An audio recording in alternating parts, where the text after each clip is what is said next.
Assalamualaikum warahmatullahi wabarakatuh. Kembali lagi di channel YouTube Himpunan Mahasiswa Program Studi Hukum Tata Negara.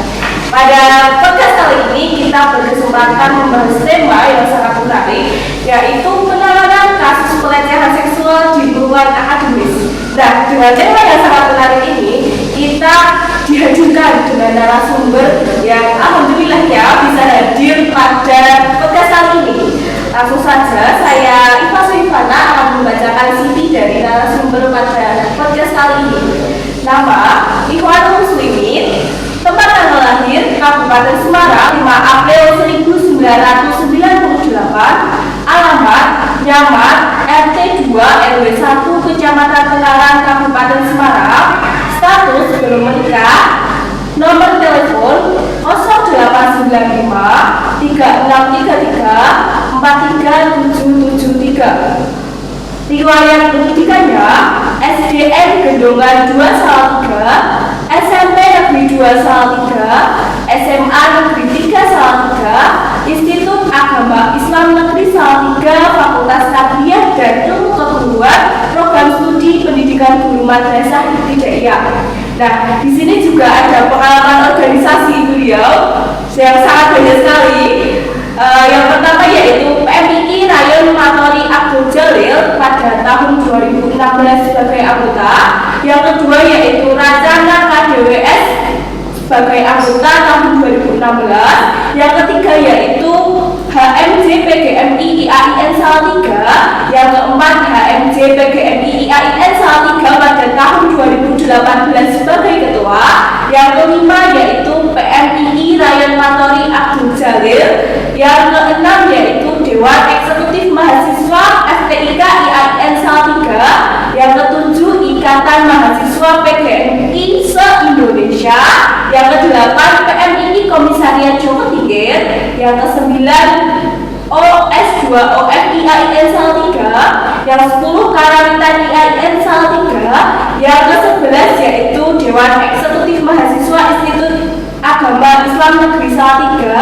Yang ke-12 yaitu Ikatan Mahasiswa PGMI se-Indonesia sebagai ketua umum pada tahun 2020. Dan yang terakhir yaitu Gria Peradaban sebagai ketua aktivis pada tahun 2020.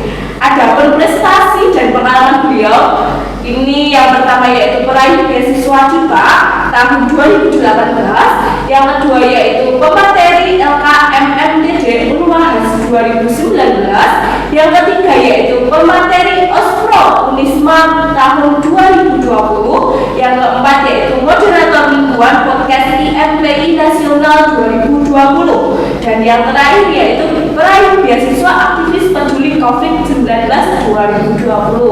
Langsung saja kita sapa narasumber pada podcast kali ini. Selamat pagi Mas Ikhwan. Selamat pagi Mbak. Bagaimana kabarnya? Alhamdulillah baik. Alhamdulillah. Terima kasih ya sudah menyempatkan hadir dalam podcast kali ini. Siap. Nah, langsung saja nih Mas Ikhwan. Pada akhir-akhir ini kan banyak sekali kasus yang menjerumus tentang seks yang ada di kampus-kampus, entah di Salatiga sendiri ataupun di kampus luar. Nah, sebagai kita mahasiswa khususnya saya itu kita pengen memberi wawasan tentang teman-teman yang ada di rumah juga mengenai apa itu seks. Kan tidak semuanya mengerti apa itu seks gitu. Menurut mereka kan juga seks itu tabu dan sebagainya, padahal mungkin tidak. Nah, apa sih pengertian seks itu sendiri? Oke. Sebelumnya terima kasih dari teman-teman LPSLTN ini sudah mengundang saya. Di sini perlu diketahui bahwa saya diundang mungkin karena mewakili Pusat Studi Gender Perempuan dan Anak yang Salatiga. Kebetulan saya salah satu staf. Kita ada 5 orang. Yang pertama ada Dr. Mona Irawati selaku Kepala Kesira. Kemudian ada juga Bu Walida Hanum, kemudian aku dan Anisli, dan juga Bu Eva Paluti, kemudian saya laki-laki yang perempuan. Nah, berbicara mengenai seks, teman-teman di sini mungkin kita sudah sering melihat berita-berita soal seks seperti Mbak Rifa bahwa di kampus kita, kampus lain bahkan kemarin sempat viral di BEM juga sangat viral terkait ada salah satu anggota BEM yang menggarap istilahnya menggarap 3 mahasiswinya, padahal selaku seorang organisator seharusnya hal itu tidak diperbolehkan. Ngomongin seks dan gender itu berbeda sebenarnya. Kebanyakan orang itu ngomong kalau seks dan gender itu sama. Nah ini mungkin kita akan sedikit berserahkan ke pembahasan feminis, walaupun saya itu di sini dari PSK bukan seorang yang membahas terkait feminis, walaupun di sini ada kata-kata gender dan seks. Tapi perlu diketahui, seks adalah suatu hal yang memang dari atas itu sudah diturunkan kepada kita dan tidak dapat dirubah. Jadi misal seperti alat reproduksi itu termasuk di dalam situ. Jangan sampai kita terbalik antara gender dan seksnya. Jadi kalau seks nggak bisa dirubah ya. Jadi nggak ada yang namanya kesetaraan seks, nggak ada. Makanya adanya kesetaraan gender. Jadi bayangkan kesetaraan seks, bapak-bapak disuruh menyusui. Bapak-bapak disuruh hamil tidak bisa. Tapi kalau gender itu bisa. Biasanya ibu masak di rumah sahur, ini kan lagi bulan puasa. Ini Mbak Rifat yang masak siapa tadi? Di rumah. Nah, ini suatu hal yang benar-benar gender banget. Ketika ibu pasti masak. Padahal seharusnya itu bapak-bapak juga diperbolehkan memasak, bisa masak. Jadi kalau itu suatu hal yang masih bisa kita rubah, dan itu tidak ada patokannya. Misal seperti kemarin yang saya lihat di webinar dari Fakultas Syariah juga ada bahwa cerita seperti ini. Ada seorang, saya masih ingat ceritanya, ada seorang dari Jakarta, pengusaha, kemudian datang ke Semarang, kemudian dia menginap dengan istri seseorang di hotel. Nah itu pikiran kita pasti negatif, pasti negatif. Padahal pengusaha itu adalah perempuan. Kita mesti mikirnya seorang pengusaha sukses di Jakarta adalah seorang laki-laki. Itu hal yang tabu di sini. Oke, karena kita bahasnya bukan soal itu nanti ya. Kita akan membahas lebih lanjut tentang kekerasan seksual. Jadi gender dan seksnya kita bahas sedikit aja di awal supaya teman-teman bisa paham terkait perbedaan seks dan gender secara lebih umumnya. Karena kalau lebih detailnya pembahasan sendiri gender dan feminisme itu kuat saja. Terus nih, tadi kan sudah disinggung mengenai seks dan gender. Nah, adakah unsur-unsur yang melatar belakangi terjadinya kekerasan seksual yang terjadi sekarang di lingkungan akademis kita? Nggak cuma akademis kita, tetapi yang ada di luar juga kan banyak. Nah, apakah unsur-unsur yang melatar belakangi itu yang entah dilakukan oleh organisatoris tersebut ataukah yang dapat dilakukan oleh tenaga pendidik? Gitu. Oke, sebelumnya kalau ngomongin kekerasan seksual, teman-teman harus tahu apa itu kekerasan seksual ya. Tadi kalau seks, gender, itu berarti seks kan bukan kekerasan, tapi seks sendiri. Kemudian ada soal kekerasan seksual di sini. Jadi teman-teman perlu tahu juga, kita dari PSK juga sudah punya pedoman seperti yang saya bawa sekarang ini, walaupun ini belum final, tapi setidaknya garis besar yang akan saya sampaikan terkait dengan kekerasan seksual itu akan sama. Jadi kekerasan seksual dalam pedomannya adalah perbuatan merendahkan, menghina, menyerang, dan atau perbuatan lainnya terhadap tubuh, hasrat seksual seseorang, dan atau fungsi reproduksi secara paksa atau bertentangan dengan kehendak seseorang, serta dalam kondisi seseorang itu tidak mampu memberikan persetujuan dalam keadaan bebas karena ketimpangan relasi kuasa atau relasi gender yang berakibat dapat mengakibatkan penderitaan atau kesengsaraan secara psikis, fisik ataupun seksual yang dilakukan baik dari mahasiswa atau sivitas akademika yang salah tiga. Jadi di sini yang perlu digarisbawahi terkait kekerasan seksual itu yang pertama adalah adanya hasrat seksual. Ini yang sering kita salah pahami teman-teman. Ketika misal saya dipukul sama jenengan sekolah perempuan ini, perempuan pukul saya pukul kamu sama di balik itu. Tapi ketika tidak timbul hasrat seksual atau tidak bermaksud seksual, itu menjadi kekerasan. Tapi ketika hanya saya toel, tapi ada hasrat seksual di sini, maka itu sudah bisa dikatakan kekerasan seksual. Jadi masuk di pelecehan seksual.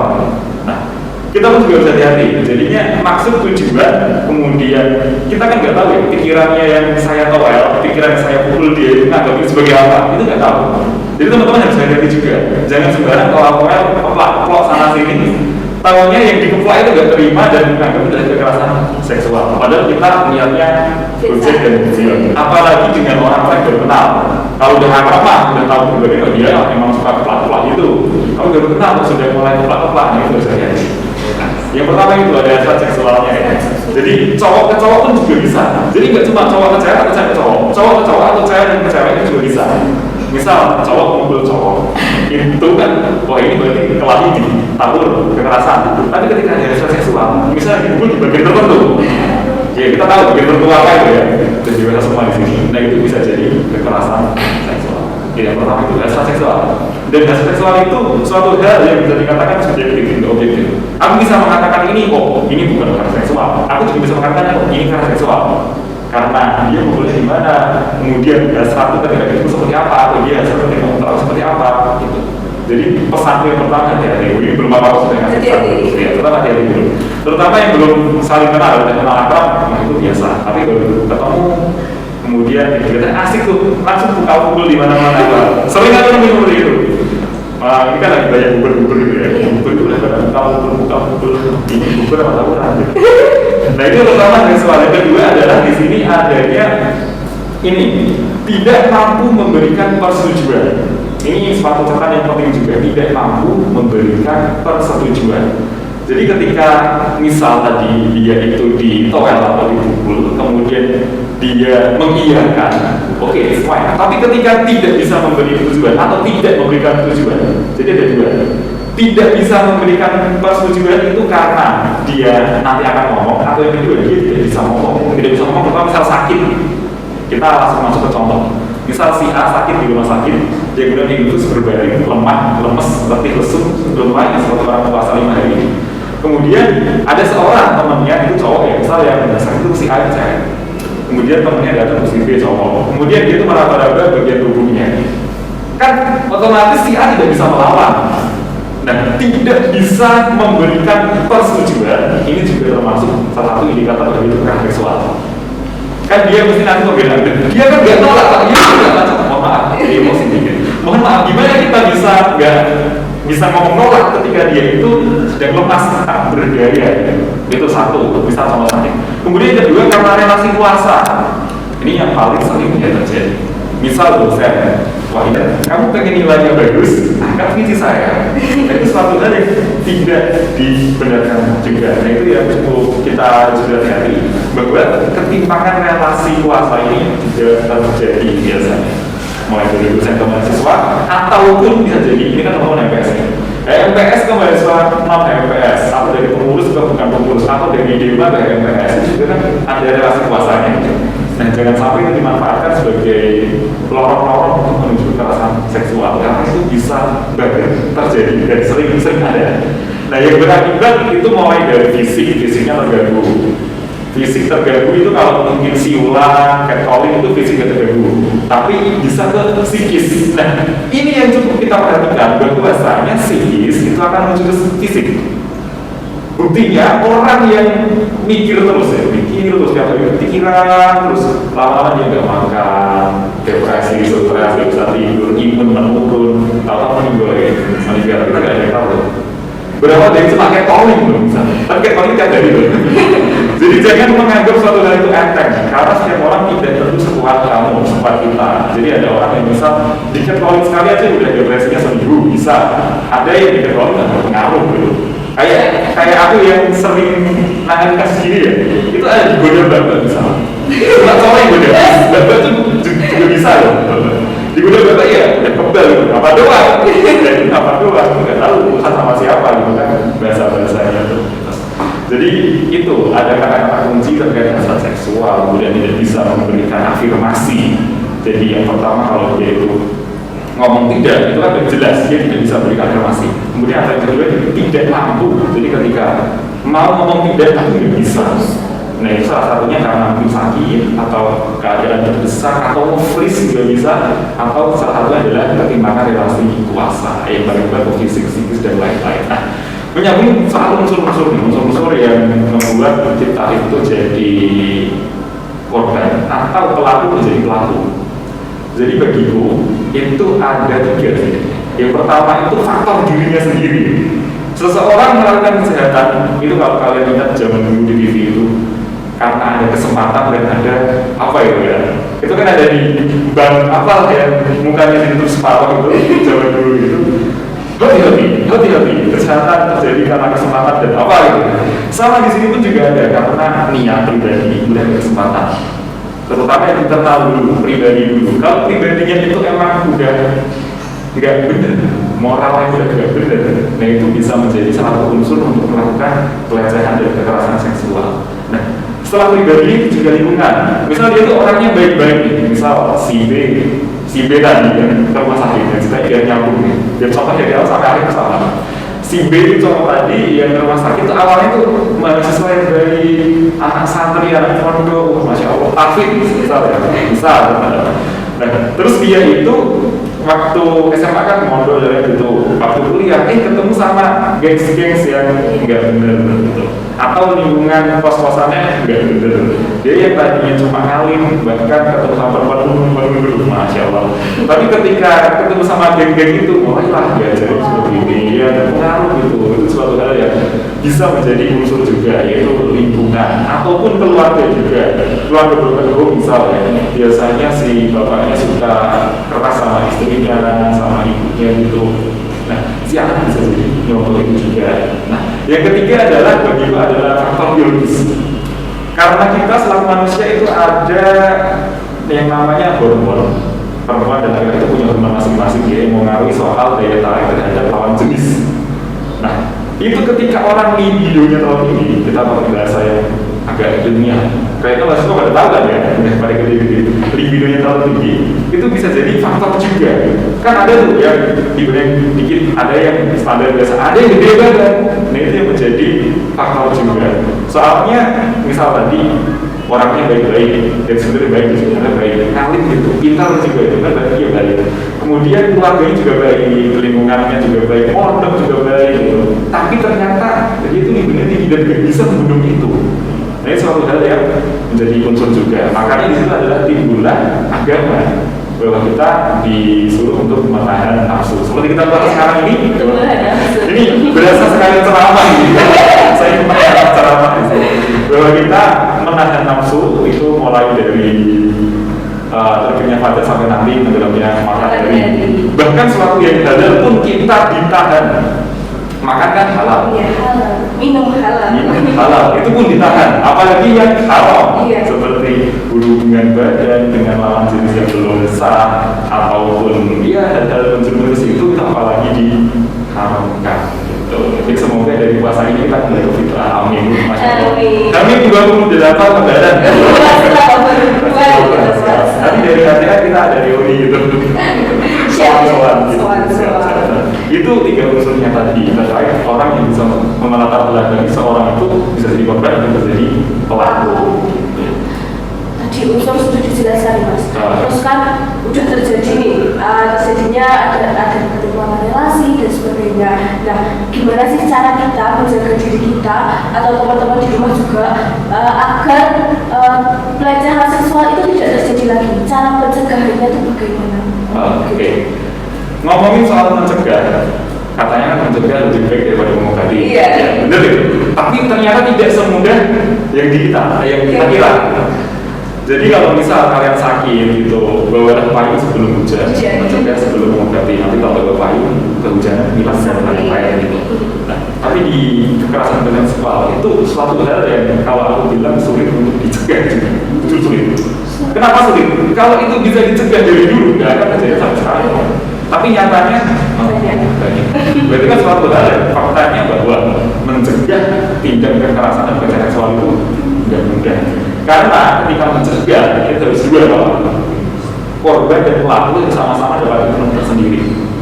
Jadi kita yang misal kita anak baik-baik semoga, kemudian dan pelaku itu harus ada pencegahan masing-masing. Yang pertama ngomongin soal kita, yang pertama selalu jaga diri ya. Walaupun di sini ada bahwa orang mengatakan dan aku setuju dengan ini, pakaian ini tidak menjadi penentu seorang mendapat pelecehan seksual. Bahkan yang tertutup pun itu masih bisa menjadi kesempatan terjadinya kekerasan dan pelecehan seksual. Apalagi yang terbuka. Nah, di sini walaupun pakaian tidak menjadi jaminan, untuk kita apakah aman atau tidak, tapi setidaknya menjaga pakaian yang baik itu juga salah satu faktor yang menentukan keberhasilan pencegahan ini. Soalnya apa? Ketika kita yang tertutup aja masih dilihat, apalagi terbuka, hampir dilihat lagi. Jadi memang walaupun yang tertutup dan terbuka sama-sama mendapat, tapi ketika kita bisa meminimalisir itu, jadinya bisa. Dan tertutup pun ini juga harus menjadi perhatian bahwa tertutup itu kan kita agak agak di sini datangkan Ustadz aja nanti di sini bahwa di sini menutup itu bukan membungkus. Itu yang sering menjadi persoalan. Mbak-mbak misalnya, kita ngomong mbak-mbak, masalah juga sama aja. Mbak-mbak misal dia menutup auratnya, tapi seperti lemper, ketat. Itu kan membungkus, bukan menutup. Biasanya bungkus itu lebih menarik kan, biasa seperti itu. Juga seperti lebih menarik. Sebenarnya kalau menutup itu ya tertutup supaya tidak terlihat bagian-bagiannya. Kita ngomongnya bagian-bagiannya.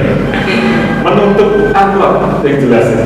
Kemudian berpakaian yang sopan dan rapi, walaupun itu pakaian yang sekalian tidak jadi penentu. Tapi ketika bisa meminimalisir, kenapa enggak?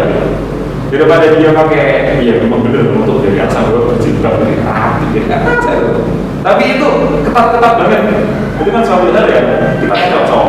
Gimana itu? Reaksi cocok. Tanya aja itu. Ini ada cowok-cowok di sini kan yang banyak. Tanya tuh cowok. Gimana pas lihat mbak-mbak, misal saya analogkan ini misal mbak-mbak, dia menutup benar, kemudian tidak ketat, kemudian ada satu lagi ini misal. Nah ini mbak-mbak ini kan rapi nih. Dia menutup tapi terbungkus ketat. Itu pasti cowok akan memandang ke sini kok. Saya berani jamin. Nah maka dari itu, walaupun pakaian tidak menentu, tapi itu minimalisir. Iya, saya mau minimalisir. Yang pertama itu menjaga diri. Tadi ngomongin perempuan, karena ini gender dan ngomongin laki-laki. Cowok pun juga sama, mas-mas. Kita itu auratnya dari sini, dari pusat sampai bawah lutut kan ya. Walaupun karena aku cowok, kalau kita belum materi di cewek aku bisa tanya, nanti kira-kira mbak, kamu tuh kalau dia cowok pakai celana di atas lutut, kan berarti penggawa di atas lutut itu gimana? Iya mas, itu mas. Cowok pun juga sama sebenarnya, walaupun cowok itu lebih karena ada lagi. Ya karena cowok itu mungkin auratnya lebih sedikit ya dari perempuan. Kalau perempuan hampir semua adalah auratnya, sedangkan kalau laki-laki itu hampir besar sampai itu. Tapi tetap aja menjaga itu penting. Karena walaupun memang benar data yang saya punya itu 90% itu adalah korban perempuan. Jangan salah laki-laki ada korban. Ada. Laki-laki ke laki-laki juga ada. Jadi hati-hati sekarang ini, hati-hati. Laki-laki juga ada. Ada juga sebuah cerita itu laki-laki dia dibilang gini. Saya ngomong soal data apa? Cowok itu dibilang gini, bibirnya seksi. Cowok, dia cowok. Dia ngomong bibirnya seksi. Kemudian pantatnya seksi. Cowok. Ini yang aneh tuh. Cowok yang ngomong itu atau gimana sih? Bahkan cowok pun juga dapat kekerasan berbagai seksual seperti itu. Nah, apalagi ketika cowok tidak bisa menjaga dirinya juga lebih berbahaya. Tadi masalah si korban. Nah, sekarang kita kalau korban ngomongin soal menjaga diri itu selain dari fisik juga psikis dan agama. Jadi dari data yang punya, jujur nih ya, kita ngomongin data jadi ya dibuat-buat bahwa orang yang galau itu lebih minim mendapat kekerasan dan pelecehan. Entah kenapa. Jadi kita dengan mbak-mbak yang antara dia karena terlihat tidak berdaya, nah itu yang bikin cowok tuh kok ini tidak berdaya, saatnya kelancaran aksiku. Tapi ketika dia galau, wah kita baru mau deket aja dia udah ngomongannya keras gitu, itu lebih bisa membentengi diri. Tapi aku gak himbau kepada yang galak kayak, tapi bersikap tegas, ya tahu mana yang benar dan mana yang tidak. Oke, tadi selain menjaga diri baik fisik, psikis, agamanya juga perlu tentunya menjadi agama yang bagus. Soalnya perilaku kekerasan dan pelecehan itu terjadi ketika kadang ini nggak semuanya, kadang di tempat-tempat yang tidak bernuansa keagamaan. Misal ketika karaoke, misal karaoke, kemudian ke tempat klub malam yang jauh dari keagamaan, jadinya kita pun juga menghimbau teman-teman untuk selalu menjaga kerohaniannya. Walaupun di masjid juga bisa terjadi, tapi ketika di masjid biasanya sangat minimal daripada tempat-tempat karaoke yang lain-lain. Jadi ketika bisa diminimalisir daripada banyak alasan, akan di masjid bisa, tentu kan juga bisa. Tapi kenapa tidak dilakukan baik gitu? Nah, terus yang kedua adalah pelaku. Tadi kalau kita ngomongin korban, terus sekarang kita ngomongin pelaku. Tentunya mencegah pelaku juga tidak mudah kan? Kita nggak tahu siapa pelaku di sini. Satu hal yang jelas. Kecuali mereka sudah lapor, mereka harus berada di kita pelaku sama ABC. Tapi ketika nggak tahu pelaku seperti apa, salah satunya yang bisa mencegah adalah membuat seperti ini. Pedoman yang kita buat, pedoman ini ataupun dari call center dari PSK kita, itu salah satu cara kita untuk menekan supaya pelaku itu mikir dua kali kalau mau melaksanakan aksinya. Bahwa yang pertama mereka tidak aman, satu mereka tidak aman. Yang kedua ketika mereka melakukan itu harusnya mereka tahu konsekuensinya, karena sanksinya ada dan disini kan. Sanksinya ini seperti ini, seperti ini. Ketika kita sampaikan ke mereka, harusnya itu bisa mencegah mereka untuk melakukan. Tapi kalau mencegah dari secara kita ngomongin ke dia, itu kan kita tidak tahu mana yang benar, mana yang salah. Tapi bisa kita lakukan dengan sosialisasi PPKS. Jadi misal mahasiswa baru nih, seperti yang dilakukan PSK besok ketika mahasiswa baru hadir, kita insya Allah mulai tahun ini akan ada sosialisasi terkait pencegahan dan penanganan kekerasan seksual. Jadi pelaku yang mulai dia mau ada niatnya supaya lebih mengurungkan niat dia, pikir dua kali kalau dia itu pertama gak aman, yang kedua sanksinya juga berat. Tadi kan udah menyinggung tentang bukan juga hukuman tentang orang yang melakukan kekerasan seksual itu nanti hukumnya seperti apa. Nah di PSK sendiri itu adakah tuntutan-tuntutan atau hukuman-hukuman yang akan dilakukan kepada pelaku setelah pelaku itu udah diketahui datanya gitu. Oke, jadi kalau kita kemarin melaksanakan tracing teman-teman juga di sini mungkin ada yang isi tracing juga, saya sebenarnya hafal karena yang mengisi itu ada 1063. Itu bukan data yang sedikit, cukup data yang besar.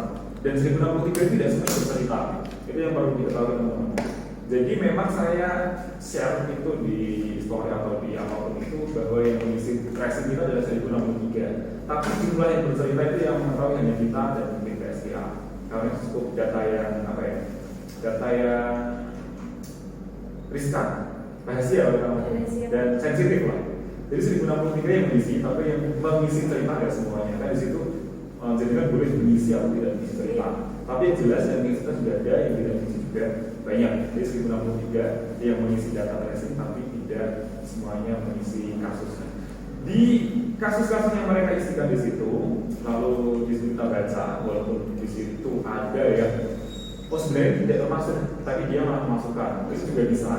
Tapi kita kalau dari aku itu mengklasifikasikan bahwa dari kita itu ada kelas ringan, sedang dan berat. Kalau aku sendiri, kalau dari KSK kan tiga tadi, ringan, sedang, berat. Kalau dari aku sendiri itu ada 4 kelas. Yang pertama S, kemudian A, kemudian B, kemudian C. S itu yang sangat-sangat parah. Kemudian A itu bawahnya, B di bawahnya, C itu suatu hal yang dia lapor tapi seperti tidak bertindak juga ada. Jadi lebih detail di sini. Nah dari situ kita juga membuat sebuah alur bahwasanya mulai sekarang karena ini baru tahun ini ya. Ini sebenarnya merintis suatu hal yang baru tidak semudah melanjutkan. Kalau masuk ke dalam revisi kemarin yang belum ada, kemudian sekarang ada apa yang belum itu dimasukkan. Tapi sekarang benar-benar buat dari nol. Ini pun dari nol, pedoman dari nol. Ya, SK Rektor yang kemarin teman-teman dengarkan ada seminar yang bersama Pak Rektor itu langsung ditanya dengan Pak Rektor selaku penandatangan SK di situ. Itu juga kita buat benar-benar dari nol. Benar-benar ini sebuah perubahan bagi kami. Alhamdulillah kita bisa progres untuk membantu teman-teman semua. Nah, di alur yang akan kita jalankan sekarang ini, berarti kan sebelumnya belum. Jadi saya ngomongnya akan, insya Allah akan terjadi dan kemungkinan tidak semua alur yang kan ini percobaan masa piloting ya, masa piloting alur kita. Tidak semua alur yang akan masuk nanti selalu akan seperti itu. Bisa jadi penambahan atau pengurangan ketika berjalan nanti. Tapi setidaknya kurang lebih ada yang pertama korban melapor pastinya. Korban melapor baik secara langsung atau tidak langsung. Jadi langsung itu teman-teman langsung ngomong. Misal Mbak Rifa, datang saya, datang ke Bunda, datang ke Bu Eva, datang ke Bu Lia atau ke Hanum itu langsung. Dan kita nanti insya Allah akan ada jatah tiket. Jadi teman-teman akan catat tiket, dari ini siapa yang tiket, nanti kalau lapor akan di ruangan. Dan program kita punya ruangannya, karena memang baru ya, kita baru nol kumpul bahasa-bahasanya. Dan kalau sudah ada nanti akan ada catat tiket secara langsung. Kalau secara tidak langsung bisa melalui call center kami, itu ada 5 BA, itu ada 4 perempuan dan saya 1, 4 dosen dari saya. Atau kita juga sedang merintis di Instagram. Tapi karena Instagram itu juga baru awal, jadi kalau MS dan belum kita resmikan. Tapi insya Allah nanti akan ada official akun target untuk pelaporan tindak kekerasan dan pelecehan seksual. Karena aku rasa teman-teman lebih gampang nemuin itu daripada ngechat nomor. Kalau mau kan harus nulis itu kan soal sih. Dan kalau Instagram lebih friendly ke teman-teman anak muda yang sekarang hampir semuanya aku rasa punya Instagram. Nah, selanjutnya setelah korban tadi melapor secara langsung atau secara tidak langsung, kemudian kita ada yang namanya PAP, berita acara. Ini kalau anak-anak hukum tahu lagi ya. Sensor kita tahu. Belum. Iya, akan tahu ya. Iya, akan. Jadi ada PAP berita acara juga. Di situ kita mengumpulkan bukti, mengumpulkan saksi juga kita datangkan, kemudian kita butuh visum dan kita mengumpulkan visum. Gitu. Nah, setelah dari BAP di sini ya, ini cukup tebal. Setelah dari BAP nanti kita akan langsung masukkan ke kayak semacam kalau kasus itu digodok kan bahasa-bahasa anak-anak diskusi digodok. Kita dari tim ULT akan melakukan identifikasi. Jadi ULT itu unit layanan terpadu dari kita itu akan melaksanakan identifikasi kasusnya ini setelah mengumpulkan saksi, bukti, kalau juga ada segala visum. Setelah kita identifikasi nanti akan dilaksanakan penanganan. Penanganan ini akan menjadi garis ke bawah dan garis ke kanan. Garis bawah itu untuk korban. Jadi kita tangani dua. Beda seperti ketika korupsi atau apa itu yang kita kan adalah pelaku doang. Tapi kalau di sini korban pun kita tangani. Ini membedakan kita itu lebih berat daripada kasus hukum yang lain juga. Enggak spesifik. Baiklah. Karena yang diharap dua, yang pertama pelaku, yang kedua korban. Yang kita utamakan adalah korban dulu. Karena sesuai prinsip kita ketika menolong ini secara aku dulu anak PNM dulu. Pernah jadi rasakan juga. Ketika menolong orang itu tolonglah orang lebih dahulu baru kejarlah pelaku. Jadi misal ada tabrakan jebler, tabrakan bus. Orangnya di tengah jalan terkapar. Apa kita akan mengejar orang yang nabrak dulu? Enggak.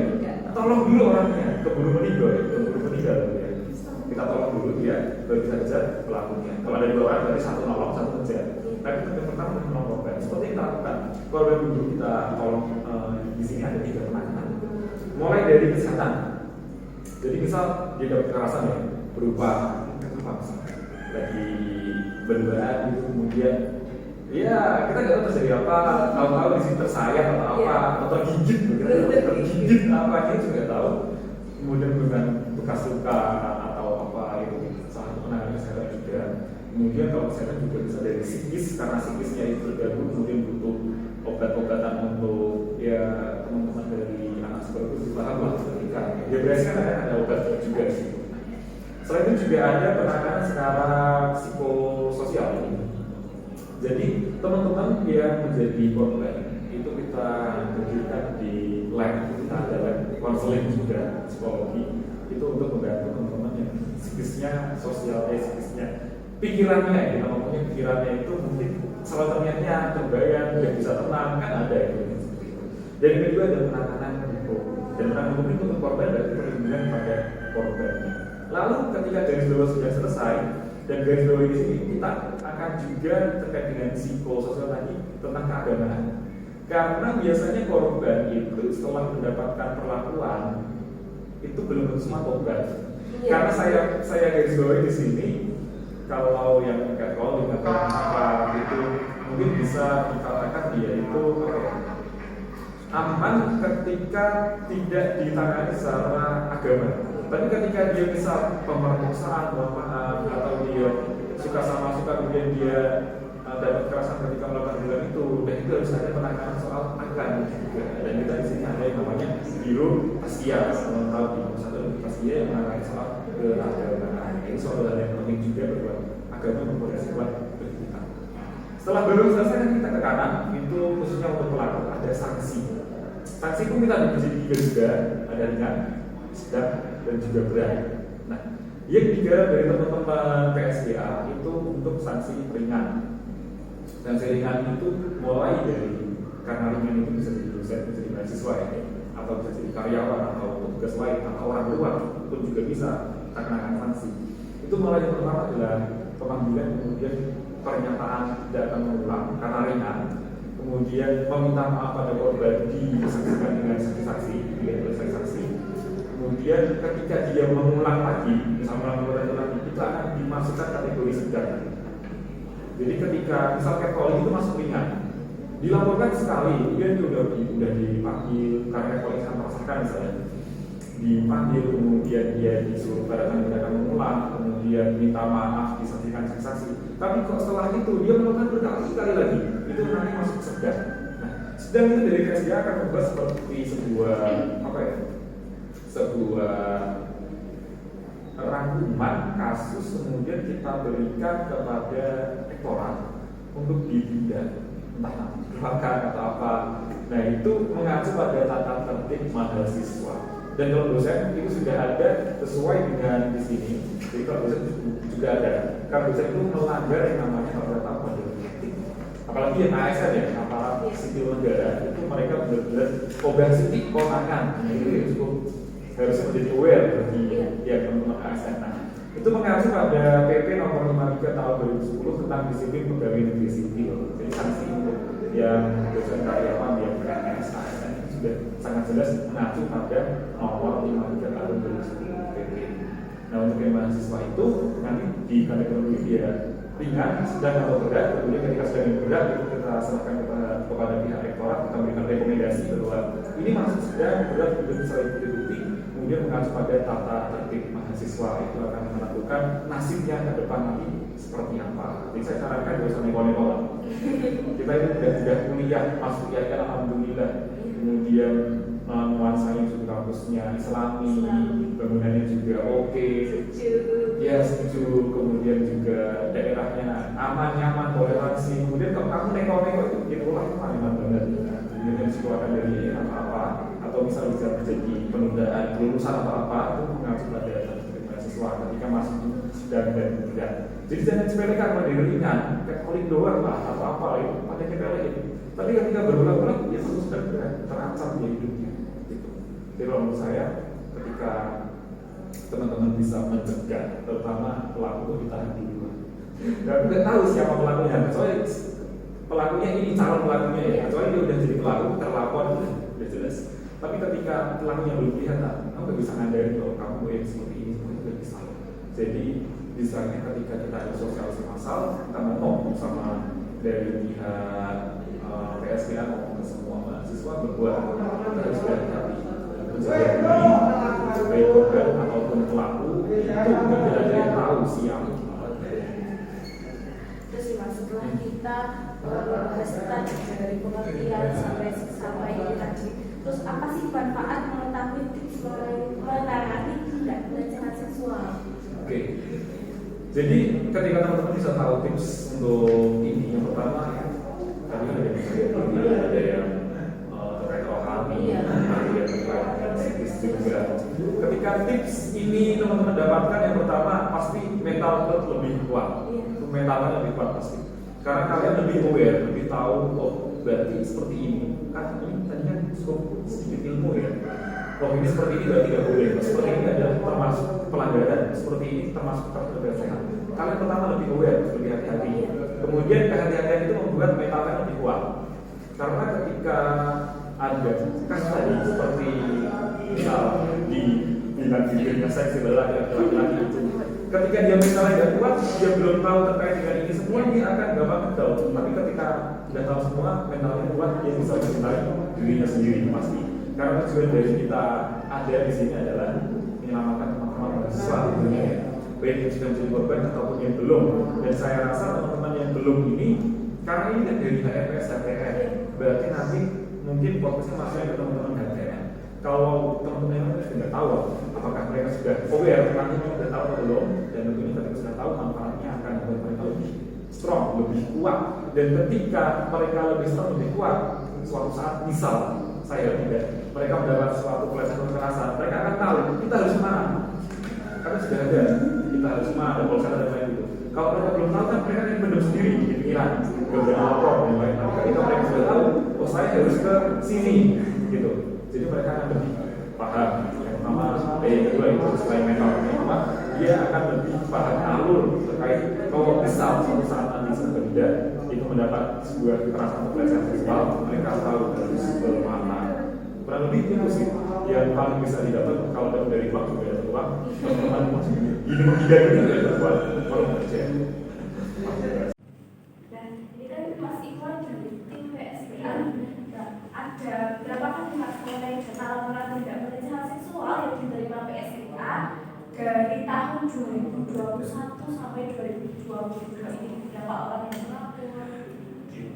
Jadi di 2021 sampai 2022, berarti kan 2022 kita baru masuk kuartal pertama bulan April, berarti kita itu kurang lebih sejak melaksanakan tracing sudah terjeda lebih setahun. Dan ketika tracing itu berjalan, itu ternyata kasusnya tidak cuma yang terjadi di 2021, itu yang teman-teman sekalian. Jadi mereka bisa menceritakan kasus yang terjadi beberapa tahun yang lalu, atau bahkan ketika masa kecil. Karena kita itu nggak mengenal saudara. Mereka yang masa kecil ada bermasalah bisa disampaikan kita. Kalau kita bisa pelaku, tapi siapa tahu korban pendampingan kita bisa membantu. Dari jumlah yang ada dari 93, saya bilang kan angka kasus itu cukup sensitif ya sebenarnya. Jadi akan saya bulatkan ke kurang lebih itu ada sekitar 50, dan itu yang kelas SAB, yang C kan? Jadi SAB itu kurang lebih ada 50 SAB, yang C itu enggak ada. C mungkin ya 50 lagi lah, C mungkin 100 lah, 100 itu. Dan itu juga perlu mengetahui tidak semua terbiaya ya. Kan tadi bilang bahwa mereka itu bisa mengatakan sejak tahun dulu, sejak kecil atau apa itu juga masuk hitungan itu SAB. Bahkan ada cerita siswa itu dia dulu waktu SD itu pernah mau diperkosa temannya waktu SD. Ini SD. Zaman 2006 dia ceritanya itu. Dia waktu pulang sekolah itu mau diperkosa temannya sendiri. Waktu SD dia. Nah, itu pun masuk ke suatu kasus yang kelas 2 karena traumanya bocah itu akan terbawa. Mungkin dia sampai sekarang dia mau cerita seperti itu kan traumanya itu masih terbawa. Di situ masih kelas A, walaupun di sini bukan anak IAIN. Jadi jumlah 50 plus 50 itu tadi tidak menggambarkan semuanya anak IAIN. Kalau kita ngomongin data yang cuma IAIN, itu nanti kalau di global media seperti ini cukup berbahaya ya, karena memang suatu hal yang harus diselesaikan di dalam. Nah, terkait dari banyaknya jumlah data seperti itu, kita insya Allah di tahun 2022 juga akan melaksanakan lagi. Jadi supaya lebih detail ya, lebih jelas. Kalau kemarin itu karena kita buka dari dia mulai hidup sampai sekarang, mungkin di 2022 kita akan batasi. Dari 2021 sampai sekarang ada tracing pernah kan? Jadi supaya lebih update datanya lebih rinci, lebih update terkait dengan kuartal dari 1 hari. Terus dari data yang sudah dilaporkan itu, apakah PSPA menanganinya bagaimana? Bagaimana penanganannya dari tim PSPA untuk para korban maupun para pelakunya? Yang pertama kami mohon maaf dulu. Mohon maafnya karena apa? Karena banyaknya kasus. Kita timnya cuma 5 tadi, ada 5. Kalau 1 mah oke, ada 1 kasus gitu lah, selesaikan banyak dan semua ingin diprioritaskan tentunya. Ada yang bahkan sampai kemarin itu juga ada yang datang langsung ke kita, ada yang lewat saya juga tadi atau WA. Jadi saya itu kalau udah fast respon itu suatu hal yang memalukan. Jadi saya selalu sampaikan fast respon itu orang seperti itu. Kalau misalnya ada orang tanya lagi apa itu mungkin skip ya. Tapi ketika ada yang tanya Assalamualaikum Mas, saya mau lapor, itu mau nggak mau saya bilang karena itu menyangkut hidup orang, itu bagi saya. Jadi pertama mohon maaf dulu kalau kita itu terlalu banyak hal yang dimasuk ke kita, kemudian penanganan kita juga baru ada beberapa input, ini juga belum final karena belum dibuat. Jadi kalau kita sekarang ini menunggu data Dari data-data yang ada itu kemudian akan timbul kebijakan-kebijakan kita. Jadi kebijakan itu nantinya akan berguna di case selanjutnya. Ada juga yang case itu kasus ya, case yang berjalan di sekarang ini kemudian sedang kita gather, Salabi menyelesaikan beberapa hal administratif juga ada, tapi tidak sebanyak yang bisa kita selesaikan ini karena mohon maaf kita kekurangan SDM juga, dan urusan SDM juga tidak mudah karena kita harus benar-benar orang yang loyal, karena harus seperti ini kan. Kalau orang juga loyal, Kyoko, Soto, umat, nambah beban pikiran dan batin. Jadi selain loyal, kuat mental, fast respon, punya banyak relasi di mana-mana itu juga penting. Jadi kalau sekarang kita lebih mengimbun, kemudian membuat sebuah kebijakan terkait dengan kasus-kasus yang ada. Misal, tadi ada misalnya nama dosen ya, dosen ini tersebut banyak. Berarti kebijakan-kebijakan apa? Nanti di sini juga sudah kita usahakan untuk ada.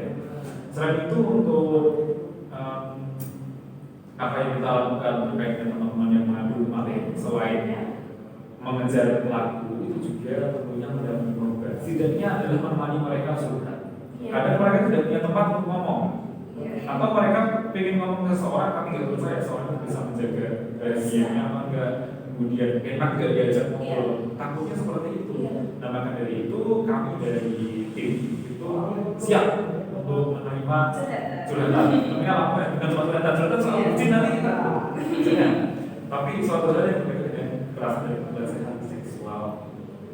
Tapi biasanya juga ada semi-semi bucinnya sih. Karena biasanya malah dari pertama bucin duluan ya, terkait dengan cinta-cinta duluan dengan pacar dan lain itu tidak merasa itu biasanya juga ada.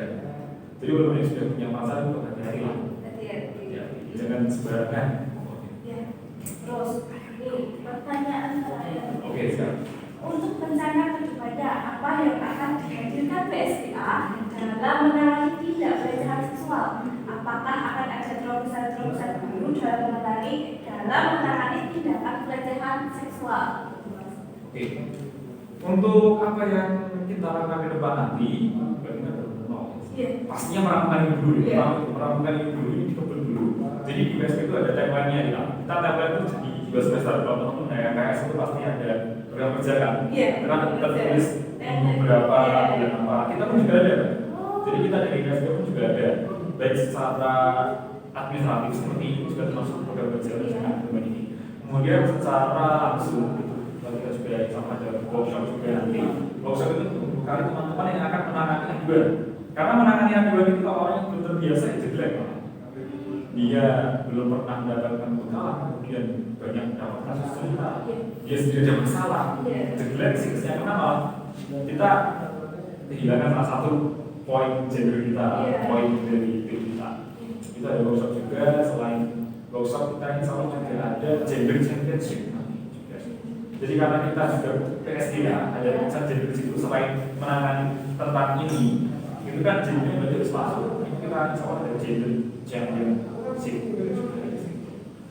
Seperti yang saya di depan tadi, kita juga insya Allah akan melaksanakan itu sosialisasi PPKS di teman-teman baru. Insya Allah akan bekerjasama dengan Dewa Institut. Nanti teman-teman HMS mungkin juga bisa membantu. Jadi ketika di Dewa Institut sudah mau didobel di HMS kan bagus. Misal dari Dewa Institut waktu juga banyak tuh. Misal di Institut Umum, nanti di HMS kita masukkan yang khusus-khusus itu terutama di misal dari HTN prodi ini baru kita tambahkan kekhasan soal berapa. Jadi nanti bisa kita tambahkan dengan HTN ketika Anda masuk baru itu kan ada PPAK ya, PPAK prodi atau apa atau ada makrab itu bisa disebutkan soal hal ini. Saya pikir itu suatu hal yang bagus karena mereka baru dan bisa mendapatkan pembelajaran. Kemudian sebenarnya banyak banget program itu. Saya kemarin baca itu ada 18 saking banyak 18. Selain hal-hal yang bersifat offline, online, kemudian administratif, yang tentunya kita tidak pernah selesai, yang selalu ada di semester 1 sampai 2, yang warnanya unik dari minggu pertama sampai minggu akhir itu adalah selalu yang pertama menangani. Kita nggak pernah libur, kita 24 jam per minggu. Jadi jadinya kalau dari satu pun saya buka. mau hari Minggu pun saya beda kalau urusan di IPI. Saya ketua umum di Indonesia, kemudian ada teman-teman chat dari Sabtu Minggu saya nggak buka. Soalnya Sabtu Minggu chatnya tanya kabar gimana udah mana belum, ya ngapain gitu kan. Tapi kalau tanya Mas besok hari ini free nggak? Saya jawab kalau itu di luar jam kerja, jam kerja saya sampai nggak suatu kali pasti. Tapi kalau di BSK full, saya perlu kantor teman-teman. Jadi kalau ada dua itu entah kenal nggak kenal, bagi nomor bagi masuk itu. Insya Allah kita selalu siap karena ini penting untuk keselamatan manusia. Bahasa keren seperti ini. Dan saya harap teman-teman di sini juga bisa paham kondisi kami. Tidak semuanya bisa sesuai ekspektasi teman-teman juga. Karena kita juga tahu teman-teman itu di organisasi ketika mengadakan program juga kadang ada yang miss, dan kita juga berharap dukungan penuh dari teman-teman selain mengerti kami dengan keadaan sedang yang cukup minim, kami juga melihat keadaan di mana sekitar juga. Nah, ini sudah semua pertanyaan sudah dijawab oleh Mas Immanuel. Muslim semua, mungkin cukup sekian podcastnya. Terus jangan lupa tetap dijaga kesehatan mental kita, kesehatan fisik kita, jangan sampai kita nanti menjadi salah satu korban pelecehan seksual, gitu ya Mas ya. Cukup sekian dari kami. Apabila ada kesalahan kami mohon maaf. Wassalamualaikum warahmatullahi wabarakatuh. Jangan lupa